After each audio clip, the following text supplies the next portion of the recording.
क्या नाम होगा आपका? कौतुक नाम है हमारा। मैं संगठन मंत्री हूँ विद्यार्थी परिषद का। क्या कुछ लग रहा है जिस तरह से हर जगह जन आक्रोश रैली का जो है आयोजन किया जा रहा है, क्या कुछ प्रभाव पड़ेगा बांग्लादेश में? देखिए, हिंदू जाग चुका है और बांग्लादेश में हुए इस क्रिया का प्रतिक्रिया देने के लिए समस्त हिंदू समाज, समस्त सनातन परिवार जग गया है और अब ईंट से ईंट बजाने का समय है।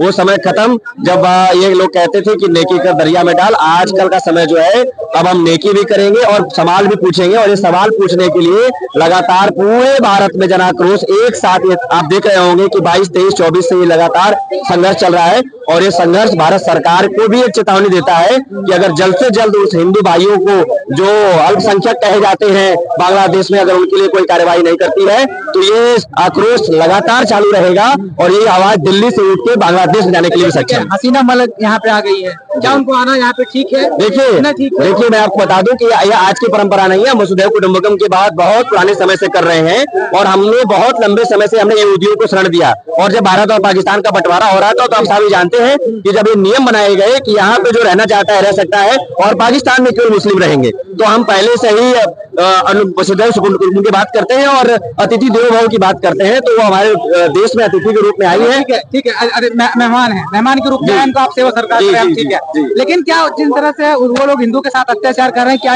यहाँ पे शरद दे रहा है उनको ठीक है या? देखिए हम वो आप सभी जानते हैं कि जो वहाँ की प्रधानमंत्री थी उनका कहीं ना कहीं सॉफ्ट कॉर्नर हमारे देश के प्रति था। तो ये सारे षड्यंत्र, ये क्या एक स्कॉलरशिप का मामला हो सकता है? कभी नहीं हो सकता है। ये स्कॉलरशिप का मामला नहीं था, ये पूरा षड्यंत्र रचा गया। ब्रिटेन इसमें साथ है और अन्य देश इसमें साथ है। कैसे वहाँ पे फंडिंग की गई कि वहाँ पे तत्कालीन प्रधानमंत्री जिनका सॉफ्ट कॉर्नर भारत की तरफ होता था, जो पोत नहीं देती थी अपना वहाँ स्तंभ बनाने के लिए, जिन्होंने चाइना को जगह नहीं दी अपना पनडुब्बी खड़ा करने के लिए, तो इन सारे प्रकरणों को साथ में देखते हुए ये पूरी सोची समझी साजिश की गई कि वहां से प्रधानमंत्री को हटाया गया। फिलहाल ये भारत सरकार का विषय है, इसमें युवा जगह है। हमारा काम सनातन को, हिंदुत्व को बचाने का है। और आप जान जाइए कि युवा का उल्टा वायु होता है और वायु अगर अपनी दिशा में चल जाए तो बहुत विध्वंसकारी होती है। और आने वाला समाज देखेगा कि कैसे अखिल भारतीय विद्यार्थी परिषद नहीं अपितु पूरा सनातन समाज इस युवा पीढ़ी के साथ साथ बदलाव की दिशा में बढ़ रहा है। और आने वाले समय में सरकार परिवर्तन करने की आवश्यकता पड़ी तो वो भी करेंगे, चाहे हिंदुत्व के खिलाफ बोलने वाले हर एक व्यक्ति को। इसका कारण क्या, कारण कौन है, मुख्य कारण कौन है? दोषी तो आपको मैंने बता दिया कि ये तो जो सोची समझी साजिश थी भारत के खिलाफ, इसमें ब्रिटेन भी साथ है, इसमें तथा तत्कालीन मजबूत देश भी साथ हैं जो ये चाहते नहीं है कि भारत एक प्रगतिशील देश बने, एक विकसित देश बने। आज भारत की जो हम 5 ट्रिलियन इकोनॉमी, 4 ट्रिलियन इकोनॉमी की बात कर रहे हैं और जिस तरह से हमारा विकास हो रहा है, इस तरह से निश्चित है और देशों को संकेत है कि आने वाले समय में भारत देश फिर से विश्व गुरु बनने जा रहा है।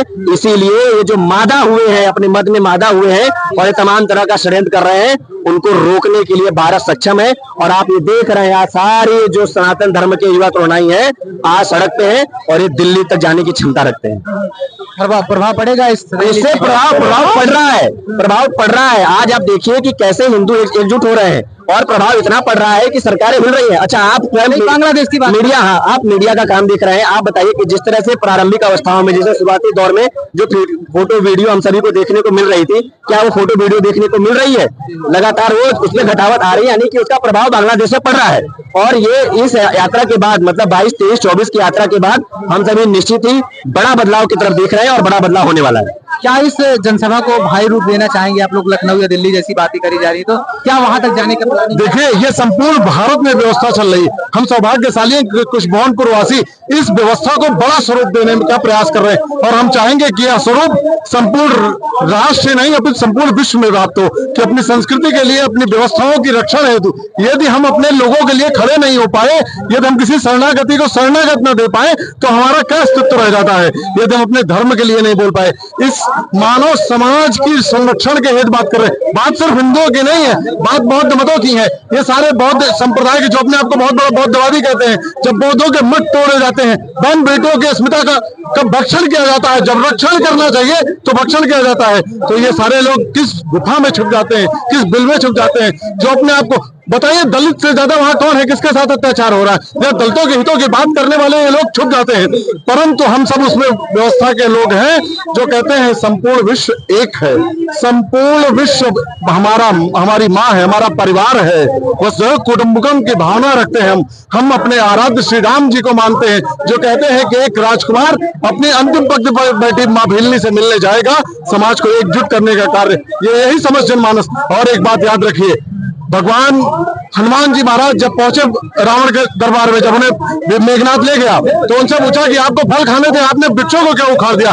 उन्होंने कहा कि जो भाई अपनी बहन को अस्मिता की रक्षा न कर पाए, क्योंकि माँ सीता धरती की पुत्री थी, इस प्रकार ये वृक्ष इनके भाई हुए, ये रक्षा न कर पाए तो उनको जीवित रहने का अधिकार नहीं है। तो हम सब मूक बधिर नहीं है, हम इस पर आक्रोश करेंगे। और बाकी एक बात याद रखिए, भगवान कृष्ण ने कहा है कि जो जैसा करेगा वो वैसा भरेगा, लेकिन ईश्वर यहाँ माध्यम बनाएंगे। याद रखिए, आसुरी शक्तियों को दंड देने के लिए ईश्वर का अवतार लेते हैं। अब वो किस स्वरूप में है? वो मानव स्वरूप में। ये यत्र तत् सर्वत्र, हमारे यहाँ भगवान ऊपर आसमानी किताबों में नहीं बताए जाते, हमारे यहाँ मानव में भगवान है, कण कण में भगवान है। तो इनमें से किसी भी रूप में प्रकृति में, आपने देखा केरल में जिन्होंने हाथियों को बच्चा खिलाया था, पूरा गांव साफ हो गया। प्रकृति की मार से जो डर नहीं रहे, याद रखें, वैसे में कुछ 100 साल पहले पैदा हुए, आगे कुछ 100 सालों में समाप्त होने वाली व्यवस्था है। आसुरी शक्तियां बहुत जल्दी दिनों तक जीवित नहीं रहती हैं। और बांग्लादेश हो या पाकिस्तान हो, ये कुछ समय में स्वयं समाप्त होकर अखंड भारत का हिस्सा बनेंगे। हमारी इसी विचारधारा के साथ हम कार्य कर रहे हैं। Thank you so much sir. धन्यवाद धन्यवाद। पार्क में था, और यहाँ पर आपको जिस तरह से बांग्लादेश में हिंदुओं के साथ अत्याचार हो रहा है, उसके विरोध में जो जन आक्रोश जन रैली निकली, उसके बारे में अलग अलग विजुअल आपको दिखाए। आपको हमारा वीडियो कैसा लगा? कैमरामैन धर्मेंद्र के साथ सौरभ सुल्तानपुर।